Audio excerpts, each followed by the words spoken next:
Today I'll be talking about killing the cloud sandbox, and yeah, we'll get right into it. So just to start, my name is Maxwell Myers. I'm a software engineer on Microsoft Edge's web platform media team, and I'm also the co-founder and CEO of LinkedIn or Left Out. And what we do is we help students who are looking for software engineering internships and full-time roles, basically secure those roles. And so today I'll be talking about how we built a code execution platform for these students who are seeking early career roles and how we basically built this platform to help them break into software engineering roles. And the style of today's presentation is mostly going to be like a postmortem, all of the things we learned along the way while building this code execution platform and the different optimizations and learnings that we actually took away from building this within a real business. Alrighty. So just to start, originally, I'll start by getting a poll of hands. How many of you are familiar with platforms like LeetCode or HackerRank or CodeSignal? Okay. How many of you have taken an assessment or something along those lines on one of these platforms yourself? All right, cool. And so just to set the groundwork, our platform last year, going into the summer of last year, our platform had the same general type of architecture that LeetCode, HackerRank, CodeSignal, all of these existing code submission platforms use, where they pretty much use a browser native code editor where a student will go on, type their solution to an online assessment. And then from there, that code is sent to a remote server where it's executed and it's ran against different test cases and then scored and evaluated. And the actual applicant's score is determined from there, and whether or not they move forward to the next round is computed on that server and so on and so forth. And so this is typically done in some sort of cloud sandbox, whether it's AWS, Google Cloud, or Microsoft Azure, right? And so originally our platform used this exact paradigm of sending our code to a cloud judge service and then sending the result back to our own service. However, this at scale can lead to a lot of costs. So the primary problem that our company ran into was, number one, we're a bootstrap company. So we didn't really have the funds to run this at scale. Last summer, our team ran a summer academy where we did a 12-week program where we taught students the fundamentals of data structures and algorithms. And through that, we also had a curriculum where students would go on our platform and actually implement everything from an array list to a try from scratch and then send their code off to our own server and so on and so forth. But just through testing, initially when we built our own platform, this ran up a cost of $60 through one session, right? And so from that initial cost, we knew if we were to, from that initial cost, we knew with the amount of volume we had with our program, we had about 544 applicants to our program. We knew that just from one testing session, we would not be able to afford this because it would bankrupt us. And so we were looking for alternative solutions so that we could run our program at the same time, while also making certain that students had a great experience and were actually able to learn in a streamlined way. And so there was two main roads that we could take. Number one is we scale the platform, ignore the costs that we had already seen just from our initial testing session, and pretty much bankrupt our company and go under. Or we could shelve the platform and figure out another solution at some time in the future. And so fortunately, we're still here. So that means we shelved the platform, which is what we did last summer. And so we had to do a kind of hack around situation where students would program on their own editors and then submit through GitHub. And we kind of duct tape solution, GitHub Actions, and a bunch of other things to grade the students' actual submissions and make sure that students were staying on track throughout our 12-week program last year. And so after the program, when we had more time to actually investigate different optimization techniques, there was a very large fork in the road where we had two directions we could go.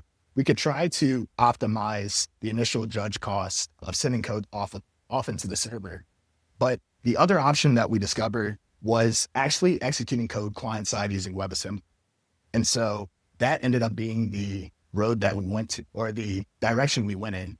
And the pros of going client-side meant that we could, number one, scale with new user growth, have a completely new architecture that completely just eliminated the scaling cost. And then also a nice side effect of this was that we can completely improve the performance of code execution.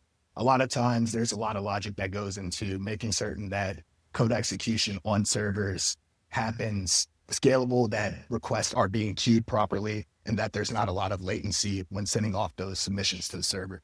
And so with this client-side approach, instead of during peak hours where you can see on platforms like LeetCode, sometimes wait times as long as 30 seconds. With this client-side approach, even on a cold start with low-end hardware, we're seeing times of under 100 milliseconds for students, creating a better experience while they're learning.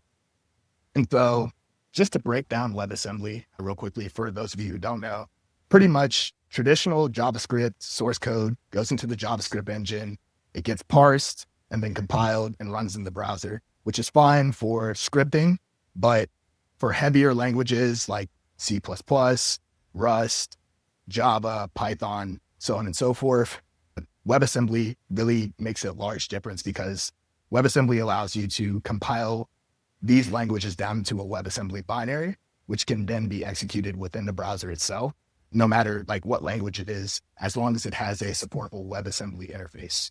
And so that's the approach that we ended up using. So as you can see, this is just a quick diagram. On the left, we have the traditional user device getting sent to the server and having that network round trip.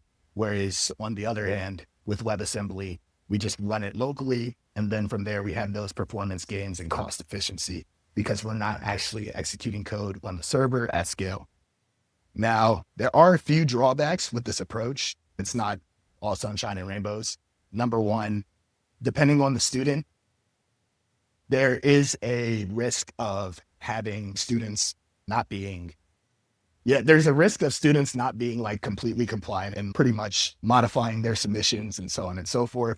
But the underlying thing with our program is most students who enter our program are people who are trying to learn. So it's not really something we need to solve for, particularly because these are students who are learning the foundational skills for software engineering. And ultimately, if you're going to cheat on a free program, then you're kind of shooting yourself in the foot.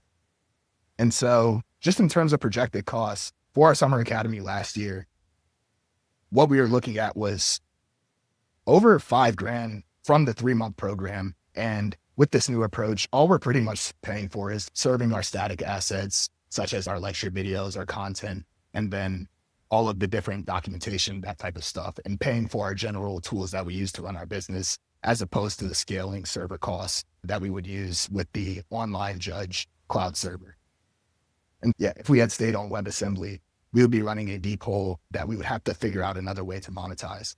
And given that our business is structured around teaching students and trying to make education for software engineering more democratized, this allows us to reach students at a much larger scale than before. And next, I just wanted to talk about some more WebAssembly quirks. One of the main things that we ran into was how many quirks there are with the language Java, right? And so with Python, it's a lot more simple just because Python's interpreter is one WebAssembly component, whereas Java is not. You have to ship the Java virtual machine. You have to ship the class loader, threads, the garbage collector, so on and so forth. It's a bunch of moving parts that makes things a lot more complicated than just shipping CPython into the browser. And so that's something that took a while for us to figure out the kinks of, but luckily we were able to figure that out before our upcoming summer program this year. And now I'll talk about the different types of use cases for our platform, because like I said, this is a summer program that we typically run every year, but the use cases extend outside of that, right? So number one, I'll talk about Self-Taught Sam. So Self-Taught Sam is a real student from Ghana. He uses a $55 Chromebook. This was the cheapest Chromebook that I could find on Amazon. It was $55. And because of WebAssembly, alongside different technologies like progressive web apps, you can actually run WebAssembly offline alongside progressive web apps, meaning that Self-Taught Sam, who lives in rural Ghana, can learn amidst power outages, internet outages, so on and so forth, because our platform operates completely offline and completely for free. So that's the first primary use case, so that we can democratize education for students around the globe, no matter where they are, as long as they have a computer that they can operate on. Now, graded grace is like the intermediate persona that we work with. So I would think of this as like your average American computer science student who has maybe like a 16 gigabytes MacBook or something along those lines. So what we really leaned into for this persona is making certain that, number one, we have the local execution with WebAssembly, but also an on-device AI assistant, right? Using the new breakthroughs with Quinn that runs on device on our learning platform. And so basically what we're able to do is leverage WebAssembly so that we are constantly looking at the actual workflow of a student every 5 minutes, taking a snapshot of their programming every 5 minutes so that our on-device AI tutor can track their programming journey and look at how they're converging on the answers to their programming session, right? So instead of just looking at, okay, platforms like LeetCode, HackerRank, and so on are very zero sum where it's, okay, did you get it right or did you get it wrong? Did you pass all the test cases or did you not? Instead, we're looking at literally every step of the way where students are iterating, converging upon getting the right answer. And we can look at, okay, at step 5, a student took a step back and they started failing a test that they were passing previously. And so that we can look and see across all of these different data structures that they're working through and see, okay, there seems to be a pattern when there's an edge case. And so that's something they need to work on. And that's something our on-device tutor can actually spot and then point out and provide exercises that'll help them close those gaps. And lastly, we have Compliance Carl. So Compliance Carl is your typical university IT department individual who mainly cares about compliance, anti-cheat mandates, and most importantly is concerned with the authenticity of the platform itself. So with WebAssembly, yes, everything can execute on device, but how do we know that students aren't cheating in class?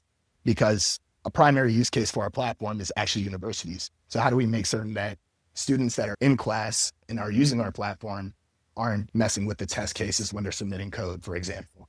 And so with Compliance Carl, what we ended up doing was setting up a CDN using Cloudflare so that we can also grade test cases via Cloudflare's global distribution network as a fallback in the scenario where a university needs to make certain that test cases are actually authentic and that students are actually doing the work that they are set out to do and assigned to do. And like I said, self-taught Sam, just to go back, real person, actually my co-founder's cousin who lives in Ghana. We got him this laptop, this exact same one right here in December, and he completed our entire course. And this is something that wouldn't have been possible beforehand. So it's great to see like a full circle moment of somebody getting value out of reliability when reliability typically isn't something that's glamorized within the software industry. And this is a quick diagram of how our on-device AI actually works. And so the clever thing about like how our on-device AI works is that right now on-device AI is pretty new and a lot of the models aren't great, but really when you manipulate the data that you're putting into these on-device models, they can work pretty well when they're very tightly scoped to what they're doing. And so what we have our WebAssembly runtime doing is emitting telemetry every 5 minutes, taking a snapshot of the difference between, and it's kind of hard to see the diagram because it's black and there's a lot of sunlight in here, but basically we're taking a snapshot every 5 minutes of their programming session, taking their code, seeing what's changed in the past 5 minutes alongside all of their test results within the past 5 minutes. And then from there, what we're doing is seeing if the changes that they made have actually helped the student get closer to completing all of the test cases and determining whether or not the student should get a hint or not from the on-device tutor. And from there, we've been able to, from taking this on-device approach, as opposed to, using something like Quad Opus 4.7, we've been able to save thousands of dollars from this approach specifically. Granted, this is very novel technology and it doesn't work on machines that are more restricted. This is something we're trying to get on the frontier of. And so what this actually enables on the students end, if you can see, is our flight recorder feature, which allows you to actually see step by step every single snapshot of when you pass the test case, when you regress, or when you thrash. And so thrashing on our platform pretty much means, okay, you made a change to try and pass a test case, right? But that test case is still failing. So you're trying to iterate, but you're not getting closer. What's going on there? Do we need to provide a hint? Do we need to interject in some way, shape, or form? Being aware of all of this data allows you to figure out how to iterate through programming better and then learn from your mistakes quicker. And it also empowers us to provide a report card at the end of their programming session, which has a high level summary of all of these statistics and is also very useful for universities, specifically like teaching assistants, because they can look at this and tailor their discussions and lectures towards what students are doing in class and how they can better fill in those gaps so that students can continue to iterate upon their programming journeys. And these are some of the cost savings. Like I said, using on device with Cloudflare as well keeps our costs under $200. And so last year, because we had like the bottleneck of trying to figure out the Judge Zero on server code execution versus the on device with WebAssembly. Now this year, last year we were bottlenecked to only dealing with 9 students because we wanted to make sure that we could actually keep track of everything every student was doing. But this year, so far, we have 500 signups. So we'll be able to handle all of these students this upcoming year because of the innovation we've made on the platform. And looking at just like a GPT-4 class model, this would cost around $2,000 with a group of 500 students. But because of our approach, we'll be able to keep costs under $200. And so just in general, looking ahead, integrating WebAssembly didn't eliminate challenges per se. It did create like I would say 2 new buckets of challenges. So there are problems that WebAssembly couldn't absorb and problems that WebAssembly did introduce. There's complexities within WebAssembly itself that makes it's not like a complete, okay, this is just the solution and there's no other things we need to deal with. There are trade-offs as well. And so some of those trade-offs include, like I said, I haven't mentioned this yet, but number one, making sure that we're FERPA compliant for universities and making certain that we're handling data properly. And then maintaining offline functionality with cache versioning, things of those nature, and stale caches, for example. That's something that we have been iterating upon. And then security concerns from a university standpoint, making certain that student devices are actually submitting code that is what they say they are actually submitting, so that grading is actually accurate.